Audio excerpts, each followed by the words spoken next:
Assalomu alaykum hurmatli obunachilar. Navbatdagi obyektimizni bitkazdik. Xudo xolasa bu ishimiz Toshkent shahar Sergeli tumanida bo'ldi. Ikkinchi etajga chiqish qismini 2 yil avval qilib berganmiz o'zimizning eski klientlarimizdan.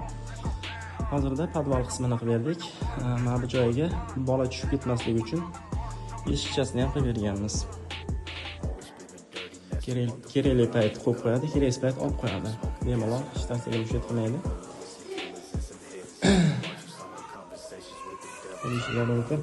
Hamma joy oq high-tech fasonda. Kimda agar oq qildirmoqchi bo'lsa, mana shu videoni ko'rib xulosa qilish mumkin. Bizdan uzoqlashmanglar inshaalloh. Keyingi ishlarni bitta qo'yib boramiz. 0910 va 3325 raqamlarimiz doimiy aloqada. Ustoz Abdullohlar uchun xizmatda. Keyingi ishlarda ko'rishguncha.